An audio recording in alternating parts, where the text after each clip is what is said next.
व्याख्यामुद्रां करसरसिजैः पुस्तकं शङ्खचक्रे बिभ्रद्भिन्नस्फटिकरुचिरे पुण्डरीके निषण्णः अम्लानश्शरीरमृतविशदैरंशुभिप्लावयन् मामाविर्भूयादनकमहिमा मानसे वागधीशः। नमस्ते प्राणेश प्रणतविभवायामनिमगाः नमः स्वामिन् रामप्रियतमनमन् गुरुगुण नमस्तुभ्यं भीमप्रबलतमकृष्णेष्ट भगवन् नमः श्रीमन्मध्वप्रदिश सुदर्शन्नो जय जय श्रीगुरुभ्यो नमः। नारायणं सुरगुरुं जगदेकनाथं भक्तप्रियं सकललोकनमस्कृतं च त्रैगुण्यवर्जितमजं विभुमाद्यमीशं वन्दे भवग्रम् अमरासुरसिद्धवन्द्यं नारायणं नमस्कृत्य नरं चैव नरोत्तमं देवीं सरस्वतीं व्यासं ततो जयमुदीरे। ವೇದವ್ಯಾಸರ ಮಹಾಭಾರತದ ಚಿಂತಕರಿಗೆ ವಂದನೆಗಳು. ಶಾಂತಿ ಪರ್ವದ 422ನೆಯ ಪ್ರವಚನ. ಪರಾಶರರ ಮಾತುಗಳು ಜನಕರಾಜನಿಗೆ ತಿಳಿಸಲ್ಪಟ್ಟವುಗಳು ಶ್ರೇಯಸ್ಸಿನ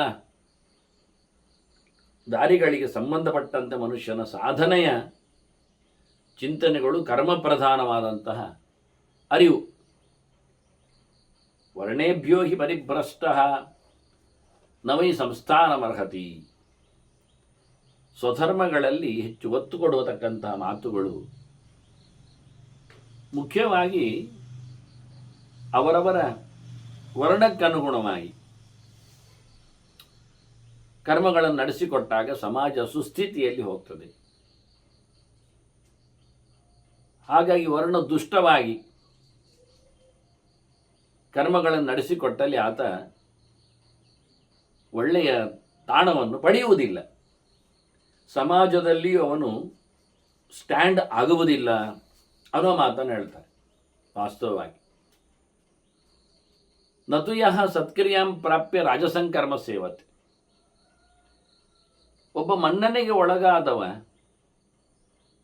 ಕರ್ಮದಿಂದಾಗಿ ಅವನು ಗೌರವಕ್ಕೆ ಪಾತ್ರನಾದರೆ ಅವನು ಮತ್ತೆ ರಾಜಸನಾದ ತಾಮಸನಾದ ಅಂತ ಜನ ಹೇಳುವಂತಿರಬಾರದು.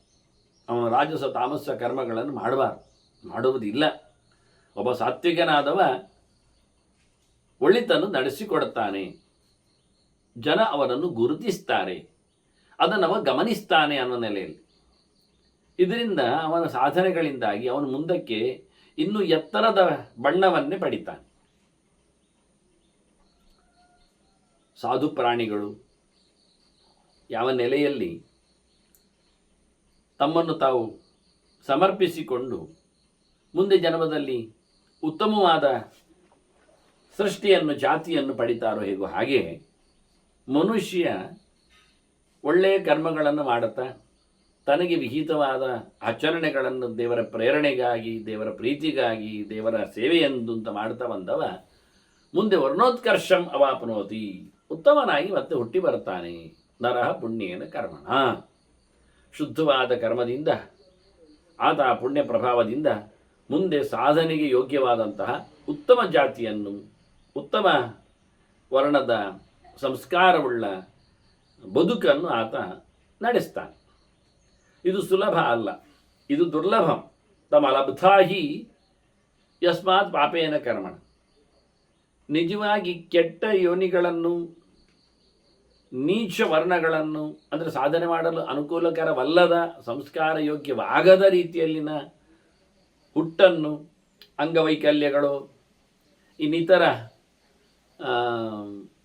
ದುಸ್ಥಿತಿಗಳು, ಅದು ದುರುದ್ದೇಶಗಳಲ್ಲಿನ ಜನ್ಮವು, ಇವನ್ನೆಲ್ಲ ಮಾಡಲಿಕ್ಕೆ ಕಾರಣ, ಪಡೀಲಿಕ್ಕೆ ಕಾರಣ ಮಾಡಿರತಕ್ಕಂಥ ಕೆಟ್ಟ ಕೆಲಸಗಳು. ಹಾಗಾಗಿ ಆದಷ್ಟು ತಿಳಿದಾಗ ಒಳ್ಳೆಯ ಕೆಲಸಗಳನ್ನು ಮಾಡ್ತಾ ಬಂದರೆ ಆತ ಮುಂದಕ್ಕೆ ಮುಂದುವರಿತಾನೆ. ಗೊತ್ತಿಲ್ಲದೆ ಆಗಿ ಹೋದ್ರೆ ಎಂತ ಮಾಡೋದು ಅಂದರೆ, ಗೊತ್ತಿಲ್ಲದೆ ಆದದ್ದಕ್ಕೆ ಬಿಟ್ಟು ಬಿಡುವುದಲ್ಲ, ಗೊತ್ತಿಲ್ಲದೆ ಆಗಿ ಹೋದದ್ದು ಗೊತ್ತಾಯ್ತಲ್ಲ, ಹಾಗಾಗಿ ಅದನ್ನು ಪರಿಮಾರ್ಜನೆ ಮಾಡಲಿಕ್ಕೆ ತಪಸ್ಸು ಮಾಡಬೇಕು. ಅಜ್ಞಾನಾಧಿಕೃತಂ ಪಾಪಂ ತಪಸೈವ ಅಭಿನಿರ್ಣುದೇತ್. ಮುಖ್ಯವಾದ ವಿಷಯವೇ. ಕೆಲವರು ಹೇಳುದು ನನಗೆ ಗೊತ್ತೇ ಆಗಲಿಲ್ಲ, ಈಗ ಗೊತ್ತಾಗಿದೆ, ಅದಕ್ಕೇನು ಮಾಡುವುದು ಅಂತ ಬಿಟ್ಟು ಬಿಡುವುದಲ್ಲ. ಈಗ ಗೊತ್ತಾಯ್ತಲ್ಲ, ಅದಕ್ಕೆ ಅನುಗುಣವಾಗಿ ಅದು ಯಾವತ್ತೂ ಮಾಡಿದ್ದಲ್ಲ ಹೇಳಿದರೆ ಪರವಾಗಿಲ್ಲ.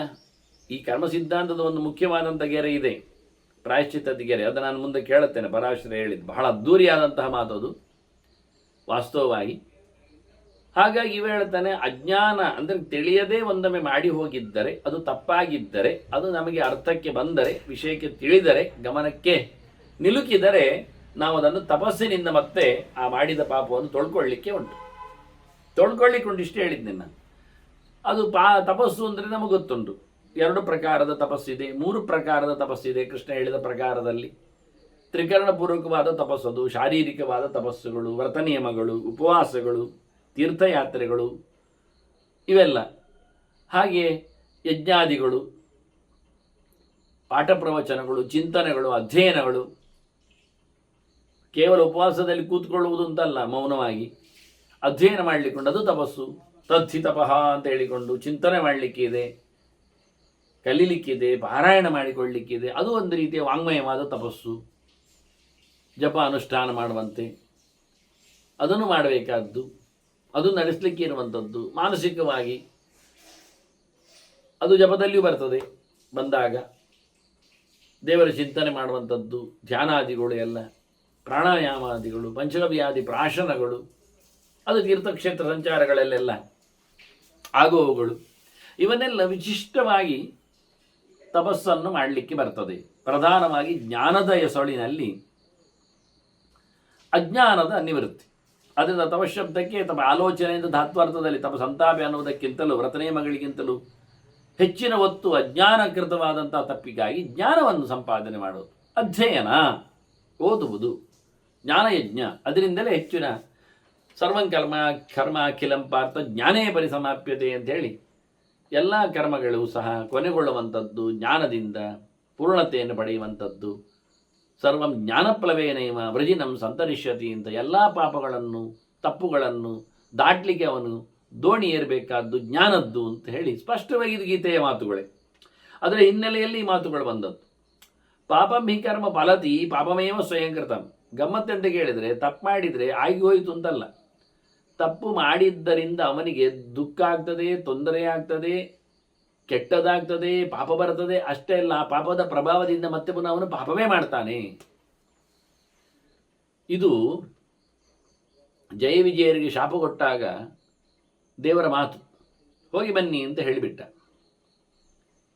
ಅವರ ಶಾಪ ಬ್ರಾಹ್ಮಣ ಶಾಪ ಇದೆ. ಹಾಗಾಗಿ ದೇವರು ಹೇಳಿದ, ಸನಕಾದಿಗಳದ್ದು ಬ್ರಹ್ಮಶಾಪ ಇದೆ, ಬ್ರಹ್ಮಪುತ್ರ ಶಾಪ ಇದೆ, ನೀವು ರಕ್ಕಸರಾಗಿ ಹೋಗಿ 3 ಜನ್ಮಗಳನ್ನು ತಾಳ್ಲಿಕ್ಕುಂಟು ಅಂತ. ಆಗ ಅವರು ಜಯ ವಿಜಯರು ಪ್ರಾರ್ಥನೆ ಮಾಡಿಕೊಳ್ಳುತ್ತಾರೆ. ಎಂಥದಕ್ಕೆ? ಆಯ್ತಲ್ಲ, ಕ್ರಿಯೆಗೆ ಶಾಪ ಆಯ್ತಲ್ಲ, ಅದರ ಶಾಪವನ್ನು ಹಿಂತೆಗೆಯುವುದಾದರೆ ಒಂದು ಲೆಕ್ಕ ಬೇರೆ. ಪ್ರಾರ್ಥನೆಯಲ್ಲಿ ಏನಾದರೂ ಕಮ್ಮಿ ಮಾಡುವುದೋ ಹಿಂತೆಗೆಯುವುದೋ.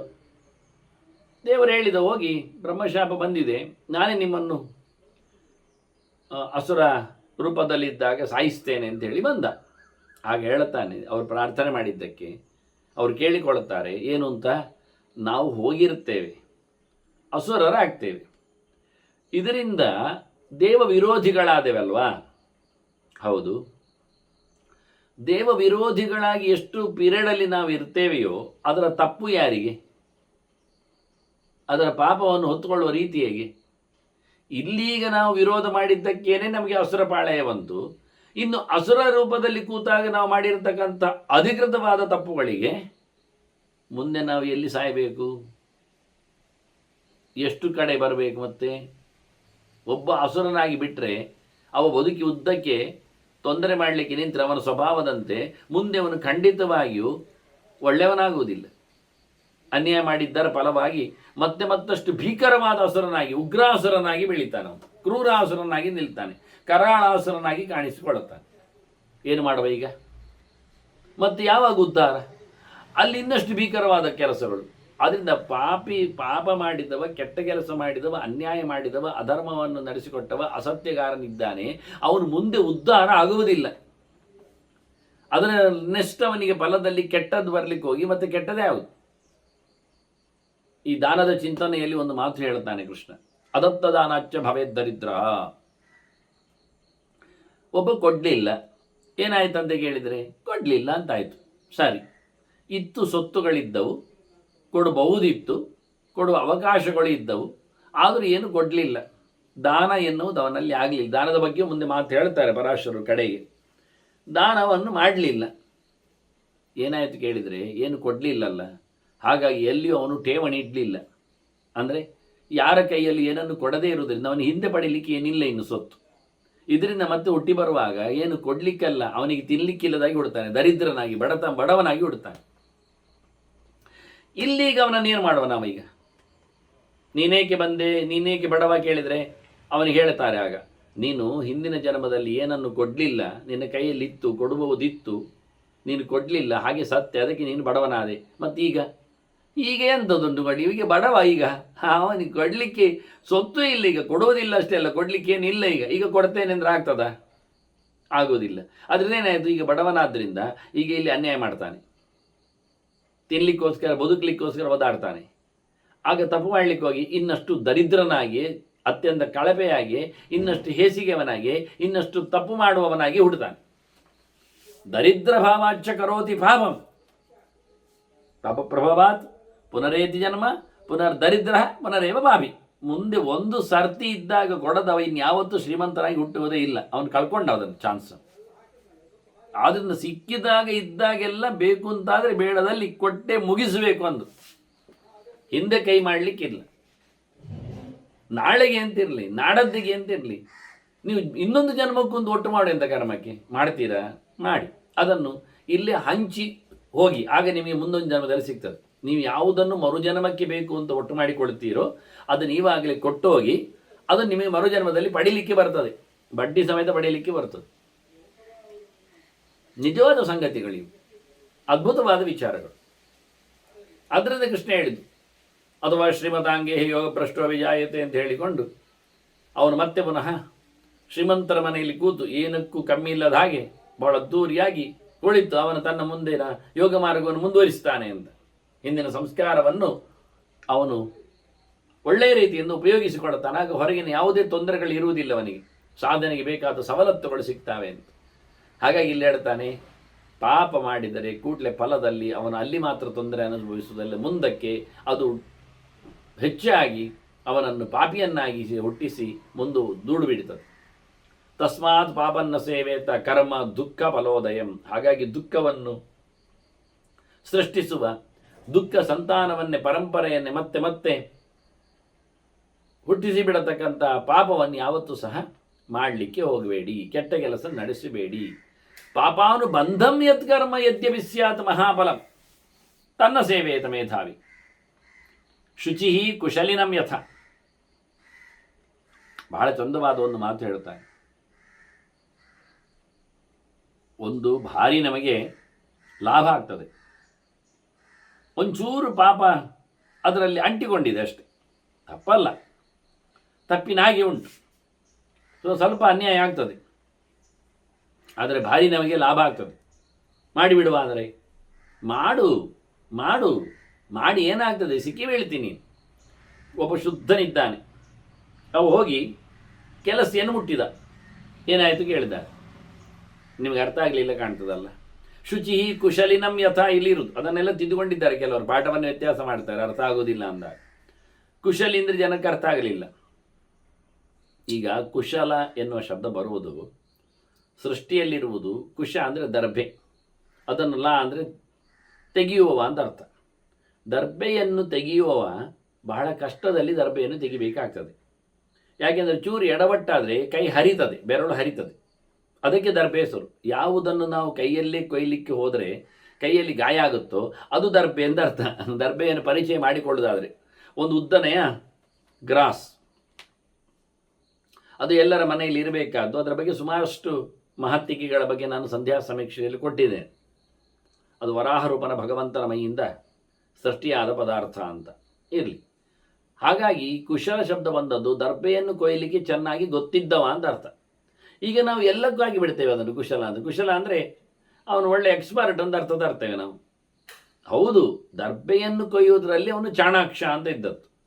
ಅದನ್ನೀಗ ತಗೊಂಡೋಗಿ ನಾವು ವೀಣೆಯಲ್ಲಿ ಕುಶಲನು ಅಂತೇವೆ, ಹಾಡುವುದರಲ್ಲಿ ಕುಶಲನು ಅಂತೇವೆ, ಊಡುವುದರಲ್ಲಿ ಕುಶಲನು, ತಿನ್ನುವುದರಲ್ಲಿ ಕುಶಲನು. ಕುಶಲ ಅಂದರೆ ಖಾಲಿ ನಾವು ಜಾಣ, ಎಕ್ಸ್ಪರ್ಟ್. ಅದು ನಿಜವಾಗಿ ಅಲ್ಲ, ವಾಸ್ತವವಾಗಿ ಅಲ್ಲಿ ಹುಟ್ಟಿದ ಶಬ್ದ ಇನ್ನೊಂದು ಕಡೆಗೆ ಹೇಳ್ತಿದ್ದೇವೆ. ಇನ್ನೊಂದು ಉಂಟು ಕುಶಲ ಶಬ್ದ ಅಂದರೆ ಚಂದ ಮಾಡುವುದು ಅಂತ ಅರ್ಥ ಮಾಡಲಿಕ್ಕೆ ಕುಶಲ ಶಬ್ದವನ್ನು ಪ್ರಯೋಗ ಮಾಡ್ತಾರೆ. ಕೌಶಲ, ತೇ ನಮಸ್ತೆ ನಮಸ್ತೆ ಕೌಶಲಾಯ ಅಂತ. ಅವನು ಕ್ಷಿಪ್ತ ಪಶ್ಚಾಸಲೀಲಂ ಶತಮತನಮತೆ ಯೋಜನಾನಾಂ ಸಮುಚ್ಚಸ್ತಾವದ್ವಿಸ್ತಾರ ವಂಶಾಪ್ಯಫಲ ಲವೈವ ವಿಗ್ರಬುದ್ಧ್ಯಾತ್ವಯಾತಃ ಸ್ವಸ್ವಸ್ಥಾನಸ್ಥಿತಾತಿಸ್ಥಿರ ಶಕಲ ಶಿಲಾಜಾಲ ಸಂಶ್ಲೇಷಣಶ್ಚೇದಾಂಕ ಪ್ರಾಗಿವಾಭೂತ್ ಕಪಿವರ ವಪುಷಸ್ತೆ ನಮ ಕೌಶಲಾಯ ಅಂತ ಬಹಳ ಚೆನ್ನಾಗಿ ಅವನ ಏನೊಂದು ಸ್ಕಿಲ್ನೆಸ್ ಇದೆ, ಬಹಳ ಸುಂದರವಾದ ಅವನ ಒಂದು ಪ್ರಯತ್ನಶೀಲತೆ ಅದ್ಧೂರಿಯಾಗಿದೆ. ಏನೋ ಲಕ್ಷ್ಮಣನಿಗೆ ಔಷಧ ಬೇಕಾಯಿತು, ಗಾಬರಿ ಪಟ್ಟಾಗ ತರಲಿಕ್ಕೆ ಸಂಜೀವನ ಪರ್ವತವನ್ನೇ ತಂದುಬಿಟ್ಟ ಸಂಜೀವರಾಯ. ಇರಲಿ, ಅವನು ಪ್ರಾಣದೇವ, ಬದುಕಿಸಲು ಯೋಗ್ಯನಾದವ. ಸುಮ್ಮನೆ ನಾನಿದ್ದೆ ಬದುಕಿ ಬಿಡು ಅಂತ ಹೇಳೋ ಬದಲಿಗೆ ಮದ್ದು ತಂದೆ ಬದುಕಲಿ ಅಂತ ಆಗಲಿ ಅಂತ ಕ್ರೆಡಿಟ್ ಟು ಗೋಸ್ ಟು ಔಷಧ ಮೆಡಿಸಿನ್ ಅಂತ ಮಾಡಿಬಿಟ್ಟ. ಇಲ್ಲ ಅದು ನಾಳೆ ಜನ ಇಲ್ಲೇ ಇದ್ದೆಲ್ಲ ಹೇಳಿ ಎಲ್ಲರನ್ನು ಹನುಮಂತನನ್ನೇ ಮುಟ್ಟಿಬಿಟ್ರೆ ಎಲ್ಲರೂ ಒಂದು, ಅಥವಾ ಹನುಮಂತ ಮುಟ್ಟು ಅಂತ ಹೇಳಿದರೆ ಅದಕ್ಕೆ ಅವನಾಗಿ ಮಾಡಲಿಲ್ಲ. ನಿಜವಾಗಿ ಇಲ್ಲಿ ಆದದ್ದು ಅಷ್ಟೇ.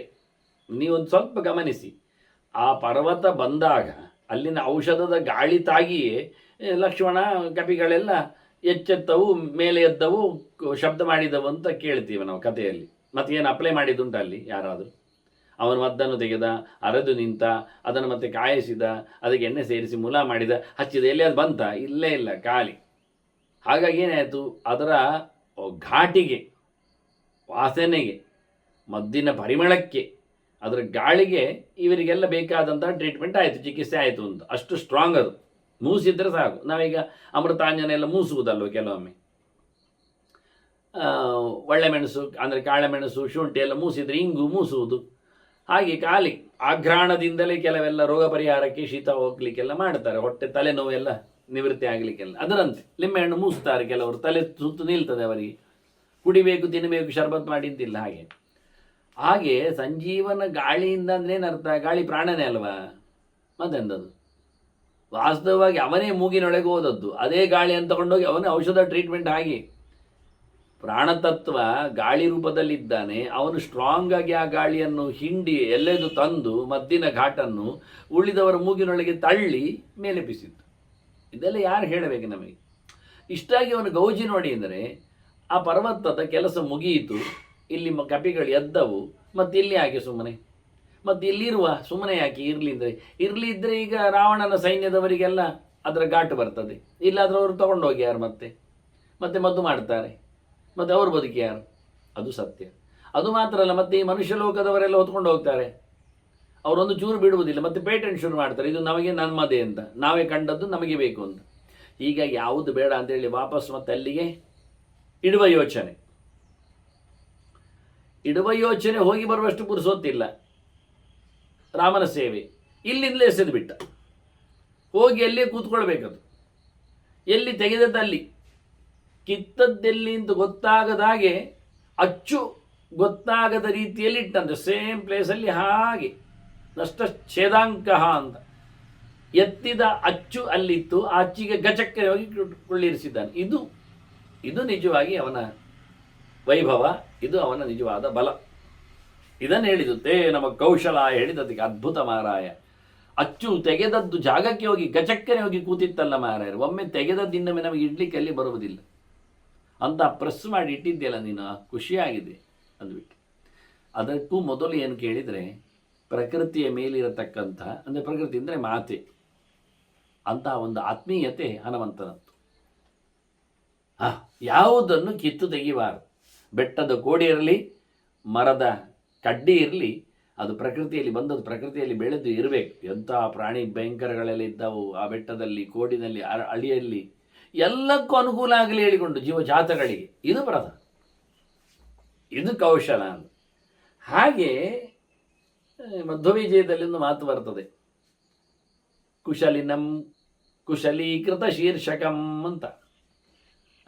ಮುಂಡನ ಕರ್ಮಕ್ಕೆ ತಲೆಯನ್ನು ಬೋಳಿಸುವ ವಿಧಾನದಲ್ಲಿ ಚಂದ ಮಾಡಿದರು ತಲೆಯನ್ನು ಅಂತ ಹೇಳಿ ಹೇಳಿಕೊಡ್ಲಿ ಒಂದು ಸಂಸ್ಕಾರ ಅದು ಸನ್ಯಾಸದ ನೆಲೆಯಲ್ಲಿ ಬಂದಾಗೆಲ್ಲ. ಆಗ ಅಲ್ಲಿ ಕುಶಲಿನಂ ಕುಶಲೀ ಕೃತ ಶೀರ್ಷಕಂ. ಹಾಗಾಗಿ ಕುಶಲಿ ಅನ್ನುವುದು ಚಂದ ಮಾಡುವವನ ನೆಲೆಯಲ್ಲಿ ಬೋಳಿಸುವವನಿಗೆ, ತಲೆ ಬೋಳಿಸುವವನಿಗೆ, ಕೆಲಸಿಗೆ, ಬಾಬರನಿಗೆ ಈ ಮಾತನ್ನು ಉಲ್ಲೇಖ ಮಾಡ್ತಾರೆ, ಭಂಡಾರಿಗೆ ಹೇಳುತ್ತಾರೆ. ಆದ್ದರಿಂದ ಅವನು ಎಲ್ಲರ ಕೂದಲನ್ನು ಕತ್ತರಿಸ್ತಾ ಇರೋದ್ರಿಂದ ಕೂದಲು ಕತ್ತರಿಸಿಕೊಂಡವ ಅದು ತ್ಯಾಜ್ಯವಾದ ವಸ್ತು. ಆದ್ದರಿಂದ ಮಲ ವಿಸರ್ಜನೆ ಮಾಡಿದ ಹಾಗೆ, ಮೂತ್ರ ವಿಸರ್ಜನೆ ಮಾಡಿದ ಹಾಗೆ ಕೂದಲುಗಳನ್ನು ಕತ್ತರಿಸಿಕೊಳ್ಳುವಂಥದ್ದು ಅದಕ್ಕೊಂದು ದಿನಗಳಿಗೆ, ಅದನ್ನೆಲ್ಲ ನಾನು ಗ್ರಾಹ ಸಮೀಕ್ಷೆಯಲ್ಲಿ ಕೊಟ್ಟಿದ್ದೇನೆ. ಅದು ವಾರಕ್ಕೆ ಸಂಬಂಧಪಟ್ಟದ್ದು ವಿಶೇಷ ವಿಷಯ ಆದ್ದರಿಂದ, ಆಯುಷ್ಕರ್ಮ ಅಂತದಿಗೆ ಹೆಸರಾದ್ರಿಂದ ಸಿಕ್ಕಾಬಿಕ್ಕೆ ಇಷ್ಟ ಬಂದಾಗೆಲ್ಲ. ಈಗೆಲ್ಲ ಕೆಲವರು ದೇವಸ್ಥಾನದ ಪೌಳಿಯಲ್ಲಿಯೂ ಸುತ್ತಿನಲ್ಲಿಯೂ ತಮ್ಮ ಗಡ್ಡವನ್ನು ಕೆರೆದುಕೊಳ್ಳುವುದುಂಟು, ತಲೆ ಕೂದಲನ್ನು ಕತ್ತರಿಸಿಕೊಳ್ಳುವುದುಂಟು. ಅತ್ಯಂತ ಪಾಪದ ಕೆಲಸ ಅವರು ಮಾಡ್ತಾ ಇದ್ದಾರೇನೋ ಎಚ್ಚರ ಅವರಿಗಿಲ್ಲ. ಅವರಲ್ಲಿ ಸಿಬ್ಬಂದಿ ಇರ್ಬೋದು, ಅದು ವಿಷಯ ಅಲ್ಲ. ಅಂದ ತಕ್ಷಣ ಅದೆಲ್ಲ ದೇವಾಲಯದ ಪೌಳಿಯಲ್ಲೆಲ್ಲ ಸುತ್ತಿನಲ್ಲಿ ಎಲ್ಲ ಮಾಡಬೇಕೆನ್ನುವುದಲ್ಲ. ಹಾಗಾಗಿ ಅವನು ಹೊರಗೆ ಇರುವವ, ಅವನು ಎಲ್ಲರದ್ದು ತಲೆಯನ್ನು ಕತ್ತರಿಸ್ತಾನೆ, ಬೋಳಿಸ್ತಾನೆ, ಗಡ್ಡ ಮಾಡ್ತಾನೆ ಎಲ್ಲ. ಹಾಗಾಗಿ ಯಾರ್ಯಾರೋ ಯಾವ್ಯಾವುದೋ ನೆಲೆಯಲ್ಲಿ ಬರ್ತಾರೆ. ಒಬ್ಬ ಹೆಣ ಮುಟ್ಟಿದವನು ಬರ್ಬೋದು ಅವನು ಮುಂಡನಕ್ಕಾಗಿ, ಹಾಗಾಗಿ ಅವನನ್ನು ಇವ ಮಾಡಿರ್ತಾನೆ. ಇದರಿಂದಾಗಿ ಅವನು ಹಿಂದೆ ಎಲ್ಲ ನದಿ ತೀರದ ಪಕ್ಕದಲ್ಲಿ ಕೂತ್ಕೊಳ್ತಿದ್ದದ್ದು. ನಮ್ಮ ತಂದೆ ಎಲ್ಲ ಹಾಗೆ ಹೋದಾಗೆ ಮಾಡಿಸಿಕೊಂಡು ಬಂದಿರತಕ್ಕಂತಹ ದಿನಗಳವು ನಾನು ಕಂಡಿದ್ದೇನೆ, ನಾನು ಹೋಗಿದ್ದೇನೆ. ಹಾಗಾಗಿ ಹಿಂದೆಲ್ಲ ಅವರು ಹಾಗೆ ಸಾಲುಗಟ್ಟಿ ಬಂದು ಇರ್ತಾರೆ, ಅಲ್ಲಿಗೆ ಜನಗಳು ಬರ್ತಾರೆ, ಆಯಾ ದಿನಗಳಲ್ಲಿ ಹೋಗ್ತಾರೆ. ಅಲ್ಲೇ ಮತ್ತೆ ಅವರು ಮಿಂದು ಮಡಿಯಾಗಿ ಹೋಗುವ ಕ್ರಮ, ಮತ್ತೆ ಮುಟ್ಟುವುದಿಲ್ಲ. ಅವನು ಅದನ್ನು ತ್ಯಾಜ್ಯವನ್ನು ಬೇರೆ ಕಡೆಗೆ ಹಾಕಿ ಬರುವ ರೀತಿ. ಹೀಗೆ ಅಂಥವನನ್ನು ಮುಟ್ಟುವುದು, ಮಡಿ ಮಾಡಿಕೊಂಡವ, ಮಿಂದು ಬಂದವ ಮತ್ತೆ ಪುನಃ ತಲೆಗೂದಲು ಉಗುರು ಕತ್ತರಿಸುವವನಲ್ಲಿ ಹೋಗಿ ಮುಟ್ಟಿಕೊಂಡ್ರೆ ಹೇಗೆ ಅವನಿಗೆ ಸಾಂಕ್ರಾಮಿಕ ಆಗ್ತದೋ, ಆದ್ದರಿಂದ ಅದನ್ನು ಇನ್ನೊಬ್ಬರು ಯಾವುದೇ ಸಾಂಕ್ರಾಮಿಕ ರೋಗಗಳು ಬರಬಾರದು ಹೇಳೋ ನೆಲೆಯಲ್ಲಿ ಗೋಮಯದಿಂದ ಹಚ್ಚಿಕೊಂಡು ತುಪ್ಪ ಮುಂತಾದ್ದನ್ನು ಸವರಿಕೊಂಡು ಎಲ್ಲ ಬಹಳಷ್ಟು ಬಾರಿ ಮೃತ್ತಿಕಾ ಸ್ನಾನದೊಂದಿಗೆ ಮುಳುಗಿ ಹೇಳುವ ಕಥೆಯನ್ನು ಮಾಡ್ತಾರೆ. ಮುಳುಗುವುದರಿಂದಲೇ ಮೈಯಲ್ಲಿ ಬಿದ್ದಿರತಕ್ಕಂಥ ರೋಮಗಳೆಲ್ಲ ತಾಳಿ ಹೋಗುವುದು. ಇಲ್ಲಾಂದ್ರೆ ಯಾರ್ಯಾರದ್ದು ನಾವು ರೋಗಗಳನ್ನು ಹಚ್ಚಿಕೊಳ್ಬೇಕಾಗತ್ತೆ. ಹೀಗೆ ಇಷ್ಟು ಸ್ಪಷ್ಟವಾಗಿ ಇದು ಮಾತಾಡ್ತಾನೆ. ಒಬ್ಬ ಮಡಿಯಾದವ ಹೇಗೆ ಎಲ್ಲರನ್ನು ಮುಟ್ಟಿಕೊಂಡವನನ್ನು ಮುಟ್ಲಿಕ್ಕೆ ಇಷ್ಟಪಡುವುದಿಲ್ಲವೋ, ದೂರಕ್ಕೆ ಹೋಗ್ತಾನೋ, ದೂರ ನಿಲ್ತಾನೆ. ಇದನ್ನು ಮೊನ್ನೆ ಕೊರೋನಾ ಬಂದಾಗ ಎಲ್ಲರಿಗೆ ಅರ್ಥ ಆಗಿದೆ ಇದು ಹೇಗೆ ಅಂತ. ಹಾಗೆ ಒಬ್ಬ ಬುದ್ಧಿಮಂತ ಜ್ಞಾನಿಯಾದವ ಪಾಪ ಅಂಟಿಕೊಂಡ ಮಹಳ ಫಲವನ್ನು ಕೊಡುವುದೇ ಇರಲಿ, ಆ ಕರ್ಮವನ್ನು ಮಾಡಲಿಕ್ಕೆ ಹೋಗುವುದಿಲ್ಲ, ಮುಟ್ಟುವುದಿಲ್ಲ. ಚೂರು ತನ್ನ ಮೇಲೆ ಬರತಕ್ಕಂಥ ತೊಂದರೆಯನ್ನು ಪಾಕ್ಷಿಯೋಪಿ ದೋಷ ಪರಿಹರ್ತವ್ಯ ಅಂತ ದೂರ ಮಾಡಿಕೊಡ್ತಾನೆ. ಅಲ್ಲ, ಎಲ್ಲಿ ನಾನು ಹೇಳ್ತಾನೆ, ಕೆಟ್ಟ ಕೆಲಸಕ್ಕೆ ಎಲ್ಲಿ ಆದರೂ ಒಳ್ಳೆ ಫಲ ಬಂದದ್ದು ಕಂಡಿದೆಯಾ? ಕಿಂಗ್ ಕಷ್ಟಂ ಅನವಶ್ಯಾಮಿ ಫಲಂ ಪಾಪಸ್ಯ ಕರ್ಮಣ. ಇಲ್ಲವ, ಪಾಪದ ಕೆಲಸಕ್ಕೆ ಕಷ್ಟವೇ ಫಲ ಹೊರತು ಎಂದೂ ಸಹ ಒಂದು ಚೂರು ಸಹ ಒಳ್ಳೆಯದಾದದ್ದು ಕಾಣುವುದಿಲ್ಲ ಅಂತಾನೆ. ಪ್ರತ್ಯಾವನ್ನಸ್ಯ ಜದತೋ ನಾತ್ಮಾ ತಾವದ್ ವಿರೋಚತೆ. ಬುದ್ಧಿಮಂತ ಯಾರಿದ್ದಾನೆ, ತಿಳಿದವ ಇದ್ದಾನೆ, ಅವನು ಇಷ್ಟಪಡುವುದಿಲ್ಲ, ಸ್ವಲ್ಪವೂ ಸಹ ತಪ್ಪು ಮಾಡಲಿಕ್ಕೆ ಇಷ್ಟಪಡುವುದಿಲ್ಲ. ಅವನ ಮನಸ್ಸು ಕೇಳುವುದಿಲ್ಲ, ಅವನ ದೇಹವೂ ಒಪ್ಪುವುದಿಲ್ಲ. ಅದನ್ನ ಜ್ಞಾನ ಪಡೆದವನ ಮನಸ್ಸು ಆಗಲಿ ದೇಹವಾಗಲಿ ತಪ್ಪು ಒಪ್ಪಿದ ಕರ್ಮವನ್ನು ಮಾಡಲು ಇಷ್ಟಪಡುವುದಿಲ್ಲ. ಪ್ರತ್ಯಾಪತ್ತಿಶ್ಚ, ನಮಗೆ ಆ ಜ್ಞಾನವಾದರೂ ಸಹ ಕೂಡಲೇ ಬರುವುದಿಲ್ಲ. ಯಸ್ಯೇಹ ಬಾಲಿಶಸ್ಯ ನ ಜಾಯತೆ. ಸುಮ್ಮನೆ ಜ್ಞಾನ ಬರುವುದಿಲ್ಲ, ಚೈಲ್ಡಿಶ್ ಅಂತಾರಲ್ಲ, ಅಂಥದ್ರಲ್ಲಿ ಕೂತವನಿಗೆ ಈ ಗಂಭೀರವಾದ ಅರಿವು ಎಲ್ಲಿ ಬರಬೇಕು? ಮಕ್ಕಳಿಗೆ ಎಲ್ಲಿ ಅರ್ಥ ಆಗತ್ತೆ? ಹಾಗಾಗಿ ಮಕ್ಕಳುತನವನ್ನೇ ಬೆಳೆಸಿಕೊಂಡವರಲ್ಲಿ ಏನು ನಾವು ಸೊಗಸನ್ನು ಕಾಣುತ್ತೆ? ಜ್ಞಾನ ಸಂಪಾದನೆ ಮಾಡಿದರೆ ಮಾತ್ರ ಆಗ್ತದೆ. ತಸ್ಯಾಪಿ ಸುಮಮಾನ್ನ ತಾಪಃ ಪ್ರಸ್ಥಿತಸ್ಯ ಉಪಜಾಯತೆ. ವಾಸ್ತವವಾಗಿ ಮಕ್ಕಳಂತೆ ಬದುಕುವವನಿಗೆ ಬಹಳ ದೊಡ್ಡ ಮಟ್ಟಿನ ಸಂತಾಪ ಇದೆ. ಯಾವಾಗ? ಸತ್ತ ಬಳಿಕ. ಏನು ಮಾಡಿಕೊಂಡಿಲ್ಲವ, ತಯಾರಾಗಿಲ್ಲ. ಹಾಗಾಗಿ ಜ್ಞಾನ ಇಲ್ಲದೆ ಕರ್ಮಗಳನ್ನು ಮಾಡಲಾಗಿ ಎಲ್ಲ ತಪ್ಪಾಗಲಿಕ್ಕೆ ಹೋಗಿ ಅಥವಾ ತಪ್ಪು ಕರ್ಮಗಳೇ ಅವನಿಂದ ಆಚರಣೆಗೆ ಬಂದು ಅವನು ಮುಂದಿನ ಜನ್ಮಗಳಲ್ಲಿ ದುಃಖ ಅನುಭವಿಸಬೇಕಾಗಿರುತ್ತೆ. ಇಲ್ಲಿ ಹುಟ್ಟಿದವನು ಹೊರಟ ಅಂತಲೇ ಅರ್ಥ. ಹೊರಡಬೇಕೆ ಒಂದಲ್ಲ ಒಂದು ದಿನ, ಬಹಳ ಸಮಯ ಏನು ಇರಲಿಕ್ಕೆ ಬರುವುದಿಲ್ಲ. ಆದ್ದರಿಂದ ಹೊರಡಲಿಕ್ಕೆ ಬೇಕಾಗಿರತಕ್ಕಂಥ ಬುತ್ತಿ ತಯಾರಾಗ್ತಾ ಇದೆ. ಯಾವುದು ಒಳ್ಳೆಯದಲ್ಲ, ಕೆಟ್ಟದ್ದು, ಅದನ್ನು ನೆನಪಿಸಿಕೊಡ್ತಾನೆ. ಅರಿವಿನ ಜೊತೆಯಲ್ಲಿ ಮಾಡಿಕೊಂಡಾಗ ಅದಕ್ಕೆ ಜ್ಞಾನಾಗ್ನಿ ಸರ್ವಕರ್ಮಾಣಿ ಭಸ್ಮಸಾತ್ ಕುರುತೆ ಅರ್ಜುನ ಕೃಷ್ಣ ಹೇಳಿದ.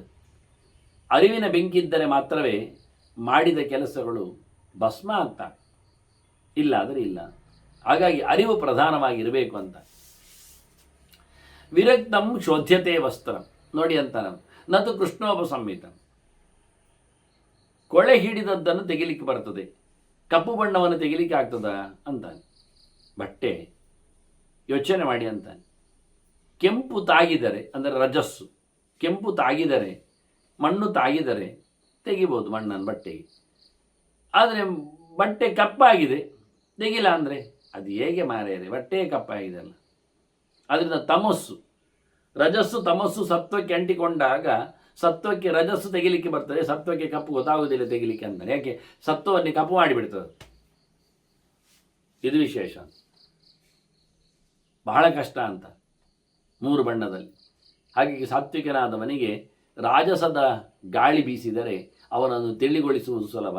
ಅವನಿಗೆ ತಾಮಸ ಅಡರಿ ಬಿಟ್ಟರೆ ಅವನೇ ಹೋಗಿಡ್ತಾನೆ. ಪ್ರಯತ್ನೇನ ಮನುಷ್ಯೇಂದ್ರ ಪಾಪಮೇವಂ ನಿಬೋಧಮೇ.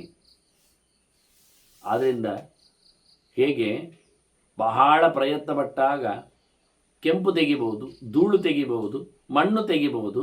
ಆದರೆ ಅದರದ್ದು ಸಹಜವಾಗಿ ಆಗಿರತಕ್ಕಂತಹ ಏನೊಂದು ಕಪ್ಪುತನ ಇದೆ, ಹೇಸಿಗೆತನ ಇದೆ, ದುಷ್ಟತನ ಇದೆ, ಅದನ್ನು ತೆಗಿಲಿಕ್ಕೆ ಬರುವುದಿಲ್ಲ. ಹಾಗೆ ಪಾಪ ಪೂರ ತೊಳಿಲಿಕ್ಕೆ ಆಗುವುದಿಲ್ಲ. ಮೇಲಿಂದ ಮೇಲೆ ಸ್ವಲ್ಪ ಹೆಚ್ಚು ಕಡಿಮೆ ಆದದ್ದನ್ನು, ಗೀಚು ಬಿದ್ದದ್ದನ್ನು ಸರಿ ಮಾಡಲಿಕ್ಕೆ ಬರ್ತದೆ. ಸ್ವಯಂಕೃತ್ವ ಅದು ಯಪ್ಪಾಪಂ. ನಾನಾಗಿ ಹೇಳಿದೆ, ಒಂದು ಮಾತು ಹೇಳುತ್ತೇನೆ ಅಂತ. ಕರ್ಮಗಳ ಮೇಲೆ ಕರ್ಮ ಬಿದ್ದಾಗ ಆಗತಕ್ಕಂತಹ ಗಲಾಟೆ ಏನು ಅಂತ. ಈಗ ಎಲ್ಲರೂ ಹಾಗೆ ಮಾಡೋದು. ಆಗಲೇ ಹೇಳಿದ್ರಲ್ಲ ಅವರು, ಅಜ್ಞಾನದಿಂದ ಮಾಡಿದ ಕರ್ಮಕ್ಕೆ ಅಜ್ಞಾನಾಧಿಕೃತ ಪಾಪಂ ತಪಸೈವ ಅವಿನಿರುಣದೇತು ಅಂತ. ತಪಸ್ಸಿನಿಂದ ತಪ್ಪು ಮಾಡಿದ್ದನ್ನು, ಗೊತ್ತಿಲ್ಲದೆ ತಪ್ಪು ಮಾಡಿದ್ದನ್ನು ಅಂತ ಹೇಳಿಬಿಟ್ಟಿದ್ದೇನೆ. ಮತ್ತೆ ಅದನ್ನು ತಿದ್ದಿಕೊಳ್ಳಲಿಕ್ಕೆ ತೆಗಿಲಿಕ್ಕೆ ಬರ್ತದೆ ಅಂತ, ತೊಳೆಯಲಿಕ್ಕೆ ಅಂತ ಹೇಳಿ ತಪಸ್ಸಿನ ಬಗ್ಗೆ ಬಹಳಷ್ಟು ದೊಡ್ಡ ಮಾತು ಹೇಳಿದೆ. ಸುಲಭದ ವಿಷಯ ಅಲ್ಲದು ಅಂತ ಇವರು ಹೇಳ್ತಾರೆ. ಭಾಳ ಚೆನ್ನಾಗಿ ತಪ್ಪು ಮಾಡಿದ ಎಂತಿಟ್ಕೊಳ್ಳಿ, ಗೊತ್ತಿದ್ದೇ ಮಾಡಿದ್ದು, ಮಾಡದೆ ಅನಿವಾರ್ಯ ಅಂತ ಮಾಡಿದ್ದಾನೆ, ಇರಲಿ. ಸ್ವಯಂ ಕೃತ್ವ ತು ಯಹ ಪಾಪಂ ಶುಭಮೇವಾನುತಿಷ್ಠತಿ ಪ್ರಾಯಶ್ಚಿತ್ತಂ ನರಹ ಕರ್ತುಂ. ಮತ್ತೆ ಅದನ್ನು ಪ್ರಾಯಶ್ಚಿತ್ತ ಮಾಡಿ ತೆಗಿಬೇಕು ಅಂತ ಹೊರಟ. ಹಿಂದೆ ಹೇಳಿದ್ದು ಗೊತ್ತಿಲ್ಲದೆ ಮಾಡಿದಾಗ ಹೇಳಿದ್ದು, ಇದು ಗೊತ್ತಿದ್ದೇ ಮಾಡಿದ್ದು. ಗೊತ್ತು ಮಾಡಿದ ತಪ್ಪು ಅವನಿಂದ ಆಗಿದೆ, ಅದನ್ನೀಗ ಅವನು ಪರಿಹರಿಸಲಿಕ್ಕೆ ಬೇಕು. ಅದಕ್ಕೆ ಪ್ರಾಯಶ್ಚಿತ್ತ ಮಾಡ್ತಾನೆ. ಒಳ್ಳೆಯದು ಮಾಡಿ ಪ್ರಾಯಶ್ಚಿತ್ತ ಮಾಡ್ತಾ ಇದ್ದಾನೆ. ಮಾಡಲಿ ಅಂದು ಮಾಡಿದ, ಪ್ರಾಯಶ್ಚಿತ್ತ ಆಯಿತು.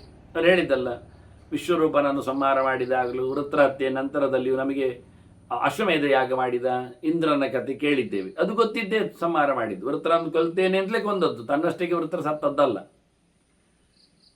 ಹಾಗಾಗಿ ಪಾಪವನ್ನು ಅವನು ಮಾಡಿದ, ಅದಕ್ಕೆ ಪ್ರಾಯಶ್ಚಿತ್ತ ಮಾಡಿದ.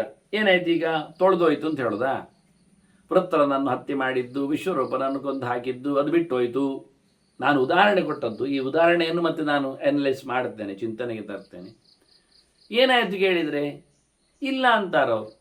ಪ್ರಾಯಶ್ಚಿತ್ತ ಮಾಡಿದ್ನಲ್ಲ, ಒಳ್ಳೇದು ಮಾಡಿದ್ನಲ್ಲ, ಮಾಡಿದ ಮತ್ತೇನಾಯಿತು ಕೇಳಿದರೆ ವಿಷಯ ಏನಾಯಿತು? ವಿಷಯ ಹೀಗಾಯಿತು. ಈಗ ಒಂದು ನಮ್ಮದು ಎಂಥದ್ದು ಸಿಂಗಲ್ ಎಂಟ್ರಿ ಅಂತ, ಒಂದು ಡಬಲ್ ಎಂಟ್ರಿ, ಸಿಂಗಲ್ ಎಂಟ್ರಿ ಅಂತ 2 ರೀತಿಯಿಂದ ಲೆಕ್ಕಾಚಾರ ಮಾಡಲಿಕ್ಕೆ ಬರ್ತದೆ. ಸಿಂಗಲ್ ಎಂಟ್ರಿ ಅಂದರೆ ನಿಮಗೆ ಇವತ್ತು ಸಂಪಾದನೆ ಎಷ್ಟಾಯಿತು ನೋಡೋದು, 500 ಆಯಿತು, ಹೇಗೋ ಏನೋ ಇರಲಿ. ಆನಂತರ 50 ಖರ್ಚು ಎಷ್ಟಾಯಿತು ನೋಡೋದು. ಬರುವಾಗ 500 ಬೆಳಿಗ್ಗೆ 500 ಸಂಜೆ ಸಿಕ್ಕಿದೆ ಕೆಲಸ ಮಾಡಿದ್ದಕ್ಕೆ. ಮನೆಗೆ ಬರುವಾಗ ನಾವು 200 ರೂಪಾಯಿಯನ್ನು ಅಂಗಡಿ ಸಾಮಾನಿಗೆ ಕೊಟ್ಟು ತಂದೆವು, ಹಾಗಾಗಿ 300 ಉಳಿದಿದೆ ಅಂತ ಹೇಳುತ್ತೇವೆ. 300ಗೆ ಮನೆಗೆ ಬಂದಾಗ ಅವರು ಯಾರಿದ್ದೋ ಸಾಲ ಕೇಳಿದವರು ಕೊಟ್ಟವರು ಕೇಳಲಿಕ್ಕೆ ಬಂದಿದ್ದಾರೆ, ಅವರಿಗೆ ಮತ್ತೆ 100 ಕೊಟ್ಟು ಕಳಿಸಿದೆವು. ಮತ್ತು 200 ಉಳಿಯಿತು. ಮತ್ತು ಇನ್ನೊಬ್ಬ ನಮಗೆ ಮೊನ್ನೆ ಯಾವುದೋ ಒಂದು ವಿಷಯದಲ್ಲಿ ಕೊಡಲಿಕ್ಕೆ ಬಾಕಿ ಉಂಟು ಹೇಳಿ ಒಂದು 25 ಕೊಟ್ಟ, 225 ಆಯಿತು. ಈಗ ಅದಕ್ಕೆ ಕೂಡಿಸಿದೆವು. ಹೀಗೆ ಒಂದರಲ್ಲೇ ಕೂಡಿಸುವುದು ಕಳೆಯುವುದು ಕೂಡಿಸುವುದು ಕಳೆಯುವುದು ಮಾಡ್ತೇನೆ, ಮತ್ತು ಬ್ರಾಡ್ ಡೌನ್ ಮಾಡ್ತೇವೆ. ಮರುದಿನಕ್ಕೆ 225 ಇಟ್ಟುಕೊಳ್ಳುತ್ತೇವೆ. ಅದು ಬೆಳಿಗ್ಗೆ ಯಾರಿಗೂ ಕೊಡಲಿಕ್ಕಿತ್ತು ಹೇಳಿಕೊಂಡು ಮತ್ತೊಂದು 120 ತೆಗೆದು ಮತ್ತೆ 100 ಉಂಟು ಹೇಳ್ತೇವೆ. ಮತ್ತು ಆಫೀಸಿಗೆ ಹೋಗಿ ಕೆಲಸಕ್ಕೆ ಬಂದಾಗ ಮತ್ತೆ 500 ಸೇರಿ 600 ಆಯಿತು ಹೇಳ್ತೇವೆ. ಈಗ ಮುಂದುವರಿತಾ ಇರ್ತದೆ ಸಿಂಗಲ್ ಎಂಟ್ರಿ. ಇನ್ನೊಂದು ಡಬಲ್ ಎಂಟ್ರಿಯಲ್ಲಿ ಆಗಲ್ಲ. ನಿಮಗೆ ಬಂದದ್ದೆಷ್ಟು 500 ಅಲ್ಲಿ ಉಂಟು, ಹೋದದ್ದೆಷ್ಟು 200 ಈಚೆ ಉಂಟು. ಹೋದದ್ದು ಒಂದು ಕಡೆಯಲ್ಲಿ ಹೇಳ್ತಾ ಇದ್ದಾರೆ, ಬಂದದ್ದು ಒಂದು ಕಡೆಯಲ್ಲಿ ಹೇಳಿ ಸೇರಿಸ್ತಾ ಇರ್ತಾರೆ. ಅದು ಯಾವುದು ಮೇಲೆ ಕೆಳಗೆ ಆಗ್ತಾ ಉಂಟು ನೋಡ್ತಾ ಇರ್ತಾರೆ. ಇದು ಬಹಳ ಕಷ್ಟ, ಉಭಯ ಹತ್ರ ನೋಡಬೇಕಾಗ್ತದೆ. ಇವರು ಹೇಳ್ತಾರೆ, ಈಗ ನೀನು ಕೆಟ್ಟ ಕೆಲಸ ಮಾಡಿದಿ, ಹೌದು ಮಾಡಿದೆ. ಈಗ ಅದನ್ನು ತಿಳಿದು ಅಂದರೆ ಗೊತ್ತೇ ಇದ್ದು ಮಾಡಿದ್ದು, ಅದನ್ನು ಪರಿಮಾರ್ಜನೆ ಮಾಡಲಿಕ್ಕೋಸ್ಕರ ಒಳ್ಳೆ ಕೆಲಸವನ್ನು ಮಾಡಿದೆ, ಹೌದು ಮಾಡಿದೆ, ಪ್ರಾಯಶ್ಚಿತ್ತ ಅಂತ ಮಾಡಿದೆ. ಈಗೇನಾಯಿತು, ಸಿಂಗಲ್ ಎಂಟ್ರಿ ಪ್ರಕಾರ ಹಳೆ ತಪ್ಪು ಮಾಡಿದ್ದನ್ನು ಪ್ರಾಯಶ್ಚಿತ್ತದಲ್ಲಿ ಬಂದ ಪುಣ್ಯದಿಂದ ಹೊಡೆದಾಕಿ ಎಕ್ಸಿಸ್ ಪ್ರಾಯಶ್ಚಿತ್ತದಲ್ಲಿ ಪುಣ್ಯ ಇದ್ದರೆ ಅದನ್ನು ಮತ್ತೆ ಬ್ಯಾಲೆನ್ಸಲ್ಲಿ ಪ್ಲಸ್ಸಲ್ಲಿ ತಗೊಳ್ಬೇಕು. ಎಲ್ಲಿಯಾದರೂ ಪ್ರಾಯಶ್ಚಿತ್ತದಲ್ಲಿ ಮಾಡಿದ್ದು ಕಮ್ಮಿ ಆದರೆ ಇನ್ನೊಂದು ಪ್ರಾಯಶ್ಚಿತ್ತವನ್ನು ಆ್ಯಡ್ ಮಾಡ್ತೇವೆ ನಾವು. ನಮಗೆಂತ ಗೊತ್ತುಂಟ, ಮಾಡಿದ ಮೊದಲ ತಪ್ಪು ತೆಗೆಯುವಷ್ಟರ ಮಟ್ಟಿನ ಪ್ರಾಯಶ್ಚಿತ್ತ ನಾವು ಮಾಡಲಿಕ್ಕುಂಟು. ಹೇಳಿಕೊಳ್ಳುವುದು ಹಾಗೆ ಅಲ್ವಾ, ಅಭಕ್ಷ್ಯ ಭಕ್ಷಣಾತ್ ಅಂತೇಳಿ ಗೊತ್ತಿದ್ದೇ ಬೇಡದಿದ್ದು ತಿಂದ ನಂತರ ನಾನು ತಪ್ಪು ತಿಂದಿದ್ದೇನೆ ಹೇಳಿ ಏನು ಮಾಡಿದ, ಅದಕ್ಕೆ ಬಹುಮಾನ ಪಾರಾಯಣ ಮಾಡಲಿಕ್ಕೆ ನೋಡಿದ.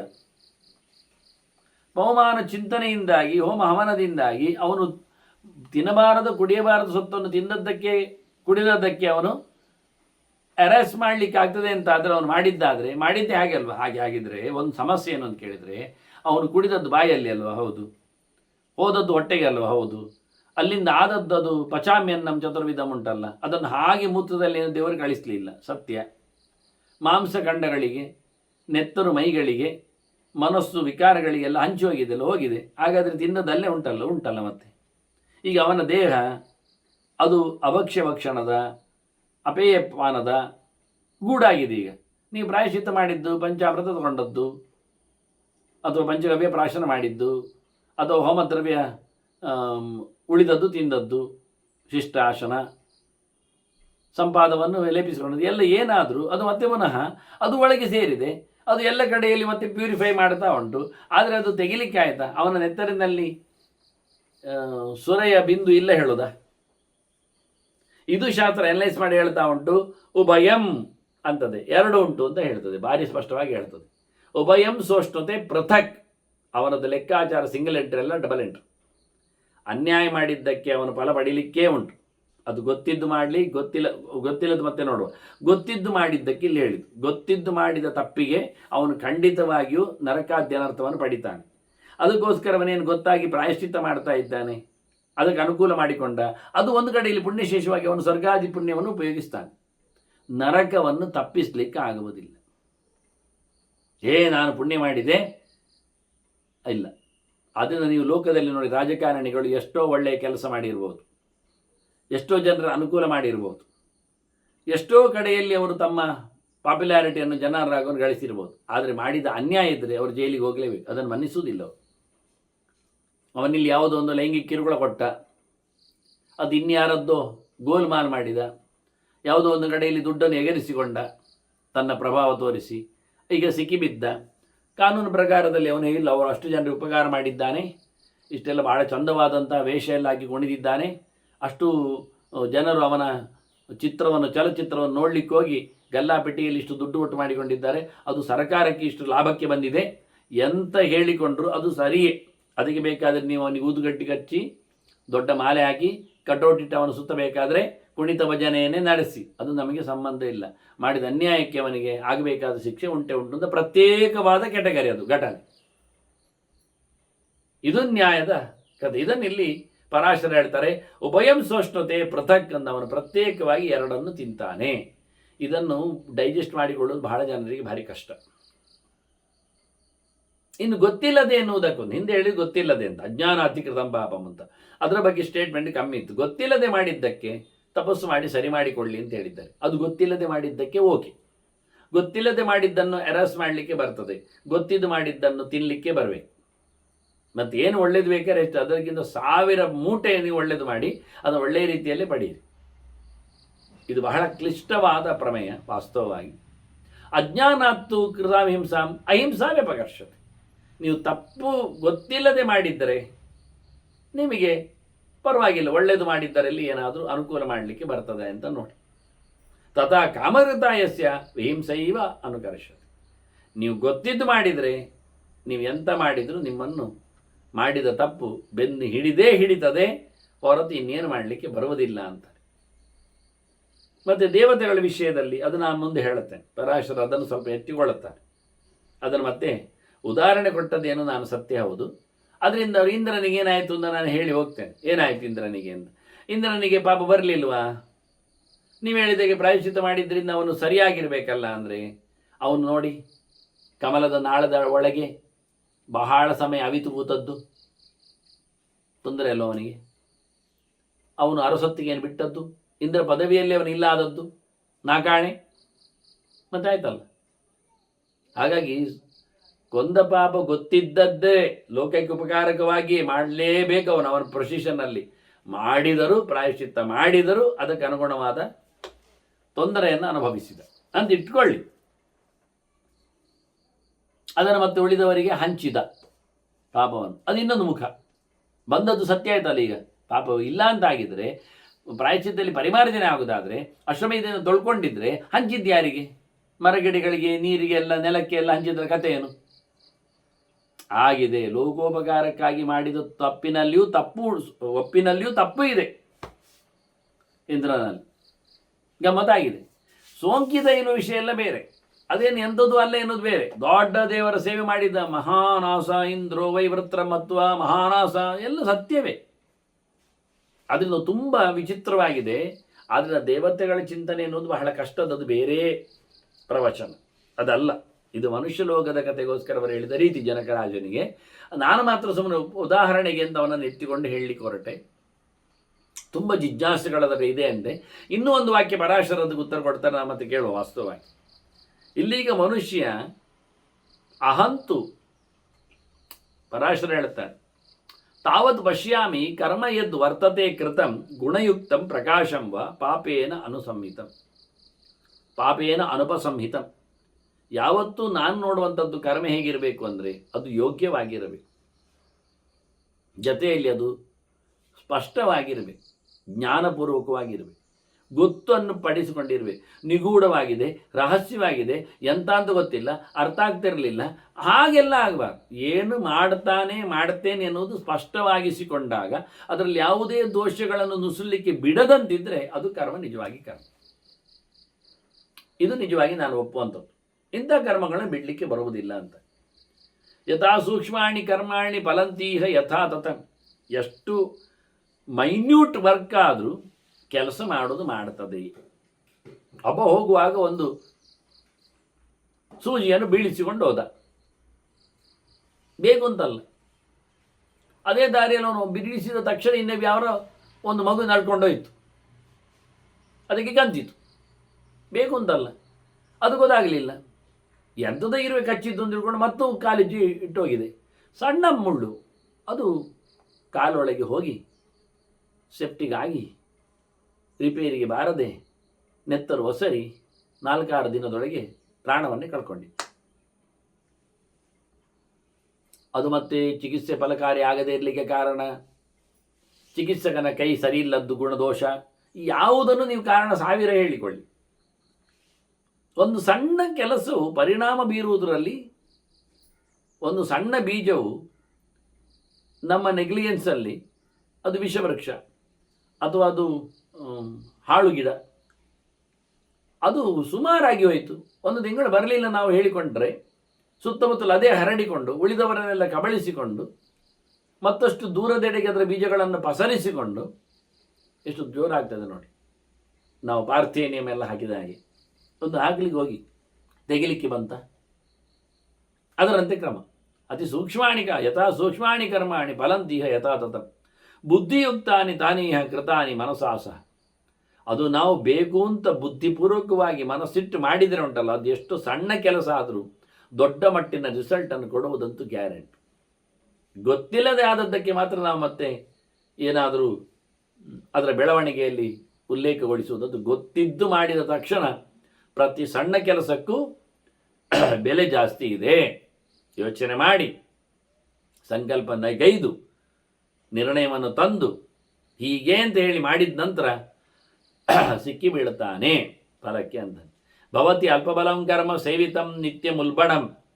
ಏನು ಕಮ್ಮಿಯ ಲೆಕ್ಕಾಚಾರದ್ದಾದರೂ ಅದು ಒಂದೊಮ್ಮೆ ಕ್ರೂರವಾದ ಕರ್ಮ ಆದರೆ, ಕೆಟ್ಟ ಕೆಲಸ ಆದರೆ ಖಂಡಿತವಾಗಿ ದೊಡ್ಡ ಮಟ್ಟಿನ ಬೆಲೆಯನ್ನೇ ನಾವು ತೆತ್ತಬೇಕಾಗಿದೆ. ನಾನು ಹೇಳಿದ್ದಲ್ಲ, ನಾನು ಬೀಳಿಸಿದ್ದೇನು ಬಾಂಬ ಅಂತ ಹೇಳಬೇಡಿ. ಬೀಳಿಸಿದ್ದು ನಿಜವಾಗಿ ಸೂಜಿಯಾಗಿದ್ದರೂ ಮುಳ್ಳಾಗಿದ್ದರೂ ಅದರ ಬದುಕಿಯನ್ನು ಏನು ಬೇಕಾದರೂ ಮಾಡಲಿಕ್ಕೆ. ಬಾಂಬು ಮೆಟ್ಟಿಕೊಂಡೋದವನು ಬದುಕಬಹುದು, ಮುಳ್ಳು ಮೆಟ್ಟಿದವನು ಸಾಯಬಹುದು. ಅದು ಮುಂದೆ ಆಗತಕ್ಕಂಥ ಪರಿಣಾಮಗಳಲ್ಲಿ.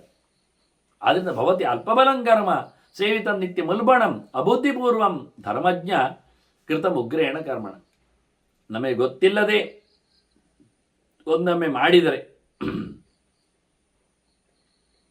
ಅದು ಕೆಟ್ಟ ಕೆಲಸ ಆಗಿದ್ದರೆ ಅದು ವಿಚಿತ್ರವಾಗಿ ಫಲ ಕೊಡುವುದು ಸತ್ಯ. ಆದರೆ ಅಬುದ್ಧಿಪೂರ್ವಕ ಆದ್ದರಿಂದ ಗೊತ್ತಿಲ್ಲದೆ ಮಾಡಿದ್ರಿಂದ ಅದರ ಫಲ ಕಮ್ಮಿ. ಭವತಿ ಅಲ್ಪಬಲಂ ಕರ್ಮ ಸೇವಿತಂ ನಿತ್ಯ ಮುಲ್ಬಣಂ. ಕೆಟ್ಟ ಕೆಲಸ ಗಂಭೀರವಾದ ತಪ್ಪು ಆಗಿದ್ರೂ ಗೊತ್ತಾಗದೆ ಮಾಡಿದಾಗ,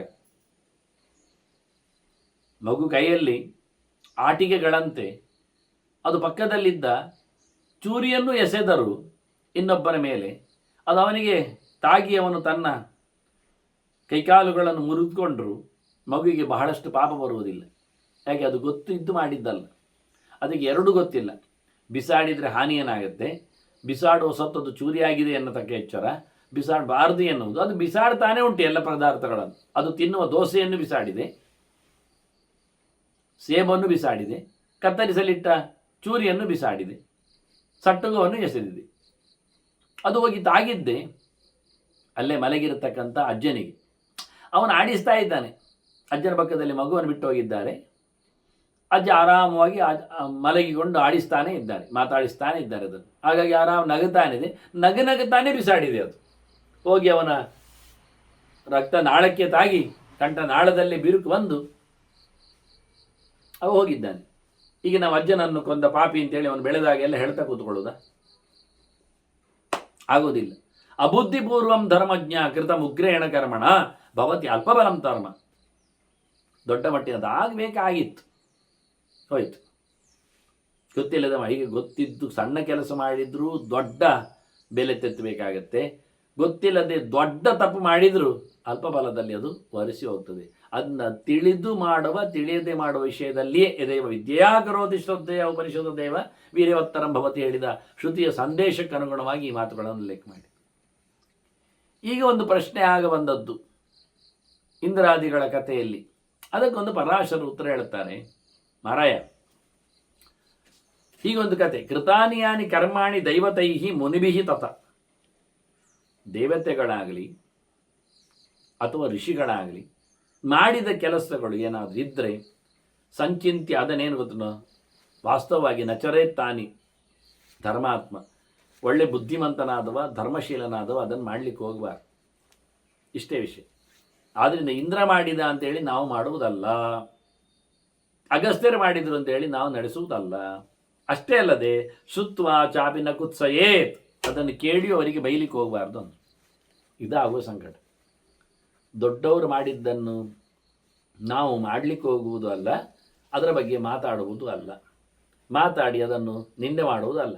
ಅವನಿಗೇನಂತೆ ಅಲ್ಲ, ಇದು ವಿಷಯ ಅಲ್ಲ. ಆದ್ದರಿಂದ ಸ್ಪಷ್ಟವಾಗಿ ಇಲ್ಲಿ ದೇವತೆಗಳು ಮತ್ತು ಋಷಿಗಳು ನಮ್ಮೊಟ್ಟಿದ್ದಾರೆ, ದೇವತೆಗಳು ಅಧಿಕಾರದಲ್ಲಿದ್ದಾರೆ. ಹಾಗಾಗಿ ಋಷಿಮುನಿಗಳ ದೇವತೆಗಳ ಚರ್ಯೆಗಳನ್ನು ಇಟ್ಟುಕೊಂಡು ಅದನ್ನು ಮಾತಾಡಿಸುವಂಥದ್ದು ಅದು ಸರಿಯಲ್ಲ. ಅದಕ್ಕೆ ನಾನಾಗ ಉದಾಹರಣೆ ಮಾತ್ರ ಹೇಳಿದ್ದೇನೆ ಅಂತ ಹೇಳಿಕೊಂಡೆ. ಅದನ್ನು ಇಂದ್ರಾದಿಗಳದ್ದು ಲೋಕಪಾಲಕರ ಕಥೆಗಳೇ ಅದೆಲ್ಲ ಬೇರೆ. ಮತ್ತು ಅವರು ಹಂಚಿದ ಕತೆ ಪಾಪದೇವಿ ಎಲ್ಲ ವಿಷಯ ಸರಿಯೇ, ಎನಲೈಸ್ ಮಾಡಿದ್ದೇನೆ, ತಪ್ಪಲ್ಲ. ಆದರೆ ಅದನ್ನು ಡಾಳಾಗಿ ಮಾಡಿಕೊಂಡು ಅವರಿಗೆ ಅನ್ಯಾಯ ಆಗಿದೆ ಅಂತ ಹೇಳಿಕೊಂಡು ತಿರುಗುವುದರಲ್ಲಿ ಅರ್ಥ ಇಲ್ಲ. ಆದ್ದರಿಂದ ಮನುಷ್ಯ ಮಾಡುವಾಗ ಕೆಲಸದಲ್ಲಿ ತನ್ನ ಯೋಗ್ಯತೆ, ತನ್ನ ಇತಿಮಿತಿ ಎಲ್ಲ ಇಟ್ಟುಕೊಳ್ಬೇಕು. ಸಂಚಿತ್ಯ ಮನಸ ರಾಜನ್ ವಿದಿತ್ವ ಶಕ್ತಿ ಆತ್ಮನಃ ಕರೋತಿ ಯಃ ಶುಭಂ ಕರ್ಮ ಸವೇ ಭದ್ರಾಣಿ ಪಶ್ಯತಿ. ಒಳ್ಳೆಯ ಕೆಲಸ ಮಾಡಲಿಕ್ಕೆ ಅವನು ಚೆನ್ನಾಗಿ ಅರಿತು ಮಾಡಿದರೆ ಖಂಡಿತವಾಗಿ ಒಳ್ಳೆಯವನಾಗ್ತಾನೆ, ಮೇಲಕ್ಕೆ ಹೋಗ್ತಾನೆ, ಬೆಳವಣಿಗೆ ಅವನಿಗೆ ಬರ್ತದೆ. ಇದು ಮುಖ್ಯ. ತಿಳಿದು ಮಾಡು, ಯೋಚಿಸಿ ಮಾಡು ಅನ್ನೋ ನೆಲೆಯಲ್ಲಿ.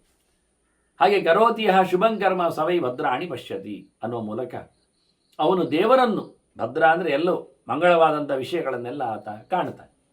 ಈಗ ನೋಡಿ, ವಿಷಯ ಹಗುರವಾದ ಒಂದು ವೆಸಲ್ ಅಂದರೆ ಮಡಿಕೆ, ಅದು ಹಸಿ ಇದೆ, ಹಸಿಯಲ್ಲಿ ನೀರಾಗಿದೆ. ನಮೇ ಸಲಿಲಂ ಸನ್ಯಸ್ತಂ ಹೀಯತೆ, ಸನ್ಯಸ್ತಂ ಹೀಯತೆ ಯತ. ಹೊಸದಾದ ಮಡಿಕೆಯಲ್ಲಿ ನಮೇ ಕಪಾಲೇ ಸಲಿಲಂ, ಒಂದು ತಟ್ಟೆ, ಮಣ್ಣಿನ ತಟ್ಟೆ, ಬಾವಡೆ, ಅದು ಹೊಸತು, ಹಸಿ ಬಾವಡೆ. ಆ ಹಸಿ ಬಾವಡೆಯಲ್ಲಿ ನೀರು ಹಾಕಿದರೆ ಏನಾಗ್ತದೆ? ನೀರು ಸೋರಿ ಹೋಗ್ತದೆ, ನೀರು ಇಂಗಿ ಹೋಗ್ತದೆ, ಇಲ್ಲ ಆಗ್ತದೆ. ಅದೇ ಅಲ್ಲದ್ರದೇ ಹಳತ್ತಿನಲ್ಲಿ ಹಾಕಿದರೆ, ಬಿಸಿಲಲ್ಲಿ ಕಾದದ್ರಲ್ಲಿ ಹಾಕಿದರೆ, ಅದು ಆಮ ಘಟ ಅಂತ ಕರಿತೇವೆ ನಾವು, ಹಸಿ ಘಟ ಅಂತ. ಇದು ಪಕ್ವ ಘಟ, ಅವನು ಬಿಸಿಯಲ್ಲಿ ಗಟ್ಟಿ ಮಾಡಿದ್ದಾನೆ, ಕಪ್ ಕಪ್ ಆಗಿದೆ. ನವೇತರೇ ತಥಾಭಾವಂ, ಅದರಲ್ಲಿ ನೀರು ಹೋಗುದಿಲ್ಲ, ನೀರು ಹಾಕಿದ ನೀರು ಹಾಗೇ ಇರ್ತದೆ. ಹಾಗೆ ಮನುಷ್ಯ ಪಕ್ವನಾಗಿದ್ದರೆ, ಗಟ್ಟಿಗನಾಗಿದ್ದರೆ, ಅನುಭವಿಯಾಗಿದ್ದರೆ, ಅವನು ಮಾಡಿದ ಕರ್ಮದಲ್ಲಿ ಟೇಸ್ಟ್ ಇರ್ತದೆ. ಅದೇ ಏನಿಲ್ಲ ಗೊತ್ತಿಲ್ಲದೆ ಸಡಿಲಾಗಿದ್ದರೆ ಎಲ್ಲ ಕಳ್ಕೊಳ್ತಾನೆ. ಆದ್ದರಿಂದ ನಿಜವಾಗಿ ಒಳ್ಳೆಯ ಸುಖವನ್ನು ಪಡಿಬೇಕಾದರೆ ಅವನು ಪಕ್ವನಾಗಬೇಕು. ಪ್ರಾಪ್ನೋತಿ ಸುಖ ಭಾವಿದಂ, ಒಳ್ಳೆಯದನ್ನು ಪಡೀಲಿಕ್ಕೆ ಅವನು ಪಕ್ವನಾಗಬೇಕು. ಕಾಲಪಕ್ವ, ಜ್ಞಾನಪಕ್ವ, ವೃದ್ಧ, ಗಟ್ಟಿಗ, ಒಳ್ಳೆ ಬೆಂದಬೇಕು. ಹೇಳ್ತಾರಲ್ಲ, ಬೆಂದ ಅವನಾದರೆ ಸರಿಯಾಗ್ತದೆ ಅಂತ. ಹಾಗೆ ಸತ್ತೋಯೇತ್ ಅನ್ಯತ್ತು ಯತ್ತೋಯಂ ತಸ್ಮಿನ್ನೇವ ಪ್ರಸಿದ್ಧತೆ ತದ್ಧಿ ವೃದ್ಧಿಮಾಪ್ನೋತಿ. ಒಳ್ಳೆ ನೀರಿಗೆ ಒಳ್ಳೆ ನೀರು ಹಾಕಿ ಏನಾಗ್ತದೆ? ನೀರು ಹೆಚ್ಚಾಗ್ತದೆ. ಹಾಗೆ ಒಳ್ಳೆ ಕೆಲಸ ಒಳ್ಳೆ ಕೆಲಸ ಸೇರಿದರೆ ನೀವು ಒಳ್ಳೆ ವ್ಯಕ್ತಿ ಆಗ್ತಾನೆ. ಅದನ್ನ ಆದಷ್ಟು ಒಳ್ಳೆ ಕೆಲಸಗಳು ಮಾಡುವಂತೆ. ಏವನ್ ಕರ್ಮಾಣಿ ಯಾನೀಹ, ಎಲ್ಲ ಕೆಲಸಗಳ ಕತೆ ಹೀಗೆ ಇರ್ತದೆ. ರಾಜ ಮಾಡಬೇಕಾದ್ದೇನು ಅಂತ ಜನಕನಿಗೆ ಹೇಳ್ತಾನೆ. ರಾಜ್ಞಾ ಜೇತವ್ಯ ಶತ್ರವಶ್ಚ ಉನ್ನತಾಶ್ಚ, ಎಲ್ಲ ಯಾರು ಬೆಳೀತಾ ಇದ್ದಾರೆ ಶತ್ರುಗಳು ಅವರನ್ನೆಲ್ಲ ಗೆಲ್ಲಬೇಕವನು. ಸಮ್ಯಕ್ ಕರ್ತವ್ಯಂ ಪಾಲನಂಚ ಪ್ರಜಾನಾಂ, ಅದರಲ್ಲಿ ಯಾಕೆ ಹೇಳಿದರೆ ಪ್ರಜೆಗಳನ್ನು ಚೆನ್ನಾಗಿ ನೋಡಿಕೊಳ್ಳಿಕ್ಕೋಸ್ಕರ, ಅಲ್ಲಿ ಉಪಟಳ ಬರಬಾರ್ದು ಅಂತ. ಅಗ್ನಿಶ್ಚೇಯ ಬಹುಭಿಶ್ಚಾಪಿ ಯಜ್ಞೈ, ಯಾವತ್ತು ಬಹಳಷ್ಟು ಯಜ್ಞಯಾಗಗಳನ್ನು ನಡೆಸ್ತಾ ಧರ್ಮಕರ್ಮಗಳನ್ನು ಮಾಡ್ತಾ ಬರಬೇಕು. ಅಂತ್ಯೇ ಮಧ್ಯೆ ವನಂ ಆಶ್ರಿತ್ಯಸ್ಥೇಯಂ, ಕೊನೆಗೂ ವಯಸ್ಸಿನ ಮಧ್ಯದ ನಂತರವೋ ಮಕ್ಕಳು ದೊಡ್ಡದಾದ ನಂತರವೋ ಕಾಡಿ ಹೋಗಿ ಅವನು ತಪಸ್ಸು ಮಾಡಲಿಕ್ಕೆ ನಿಲ್ಲಬೇಕು. ದಮಾನ್ವಿತ ಪುರುಷ ಧರ್ಮಶೀಲ, ಇಂದ್ರಿಯಗಳ ನಿಗ್ರಹ, ಭಗವಂತನ ಸಾಧನೆಗಳು, ಆಚರಣೆಗಳು, ಸೇವೆಗಳು ಮಾಡ್ತಾ. ಭೂತಾನಿ ಚಾತ್ಮಾನ ವಿಮಾನ ಪಶ್ಯೇತ್, ಅಲ್ಲಿ ಹೋದ ತಕ್ಷಣ ವನದಲ್ಲಿ ಸುಮ್ಮನಿರುವುದಲ್ಲ, ಧರ್ಮಾತ್ಮನಾಗಿ ದಮ ಸಮನ್ವಿತನಾಗಿ ಇರತಕ್ಕಂಥ ಪ್ರಾಣಿ ಮಾತ್ರಗಳಲ್ಲಿ ಪ್ರೀತಿಯನ್ನು ವಿಶ್ವಾಸವನ್ನು ತೋರಿಸ್ತಾ. ಗರೀಯ ಸಹ ಪೂಜೆಯತ್ ಆತ್ಮಶಕ್ತಿಯ, ಆದಷ್ಟು ದೊಡ್ಡವರನ್ನು ಗೌರವಿಸಬೇಕು, ಪೂಜಿಸಬೇಕು. ಮತ್ತು ಸತ್ಯೇನ ಶೀಲೇನ ಸುಖಂ ನರೇಂದ್ರ, ಸತ್ಯವನ್ನು ಬದುಕಿನುದ್ದಕ್ಕೆ ನಡೆಸಿ ಆಚಾರನಿಷ್ಠನಾಗಿ ಶೀಲವಂತನಾಗಿದ್ದರೆ ಅವನು ಖಂಡಿತವಾಗಿ ಸುಖವನ್ನು ಪಡಿತಾನೆ. ಮನುಷ್ಯ ಇಲ್ಲಿ ಯಾರು ಏನು ಮಾಡುವುದಲ್ಲ, ಸೇವೆಗಿವೆ ಎಲ್ಲ ಇನ್ನಿಲ್ಲ. ಆದ್ದರಿಂದ ಕಸ್ಯ ಚೋಪವೃತೆ, ಯಾರು ನಿಜವಾಗಿ ಉಪಕಾರ ಮಾಡೋದು? ಕಷ್ಟಕಸ್ಮೈ ಪ್ರಯಚ್ಛತಿ, ಯಾರು ಕೊಡುವುದು ಎಂದದಕ್ಕೆ. ಪ್ರಾಣೀಕರೋ ತೇನ್ ಕರ್ಮ ಸರ್ವಂ ಆತ್ಮಾರ್ಥಂ, ಆತ್ಮನ ಎಲ್ಲರೂ ಮಾಡೋದು ಅವರಿಗಾಗಿ, ಅವರ ಲಾಭಕ್ಕಾಗಿ, ಮತ್ತೆಂಥದ್ದು ಇಲ್ಲ ಅಂತ.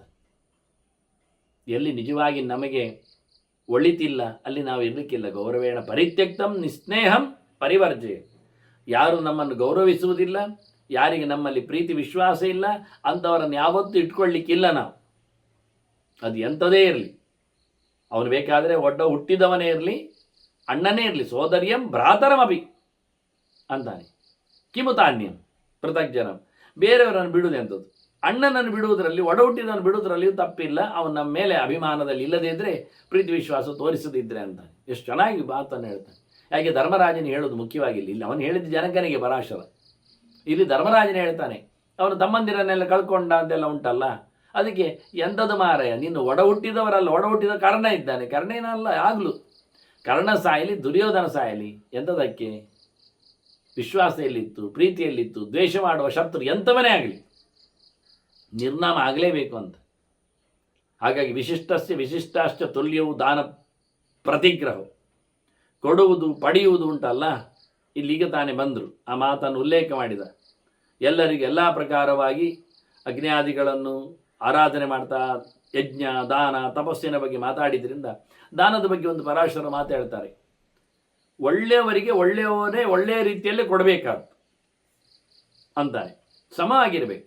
ತಗೊಳ್ಳುವುದು ಹಾಗೆ, ಯಾರ್ಯಾರಿಂದ ಏನೇನೋ ತಗೊಳ್ಳೋದಲ್ಲ, ಒಳ್ಳೆಯವರಿಂದಲೇ ತಗೊಳ್ಬೇಕು, ಒಳ್ಳೆಯವರಿಗೆ ಕೊಡಬೇಕು, ಒಳ್ಳೆಯವರಿಂದಲೇ ಪಡಿಬೇಕು. ಅದರಲ್ಲಿ ವಿಶೇಷ ಅಂತ ಕೇಳಿದರೆ ತಯೋ ಪುಣ್ಯತರಂ ದಾನಂ ತದ್ವಿಜಸ್ಯ ಪ್ರಯಚ್ಛತ. ಅದರಲ್ಲಿ ಒಳ್ಳೆಯತನ ಅಂದರೆ ಒಳ್ಳೆಯ ತಿಳಿದವರಿಗೆ ಒಳ್ಳೆಯ ವಸ್ತುಗಳನ್ನು ಒಳ್ಳೆಯ ರೀತಿಯಲ್ಲಿ ಕೊಡುವುದು ಅದೇ ವಿಶೇಷ ಅಂತ. ತಗೊಳ್ಳುವುದಕ್ಕಿಂತಲೂ ವಿಶೇಷ ಕೊಡುವುದಂದು ಬಿಟ್ಟು ಅದನ್ನ ಎರಡು ಸಮಾವೇ. ಪಡೆದವನು ಕೊಳ್ಳಿಕ್ಕುಂಟು, ಕೊಟ್ಟವನು ಪಡಿಲಿಕ್ಕುಂಟು ಅನ್ನೋ ನೆಲೆಯಲ್ಲಿ ಇನ್ನೂ ಅನೇಕ ಮಾತುಗಳ ಚಿಂತನೆಯನ್ನು ಪರಾಶರು ತರ್ತಾರೆ. ಅದರ ಮತ್ತೆ ಸೇರಿದಾಗ ಕೇಳುವ ವಂದನೆಗಳೊಂದಿಗೆ ಶ್ರೀಕೃಷ್ಣ ನಾರಾಯಣ ನಾರಾಯಣ ನಾರಾಯಣ.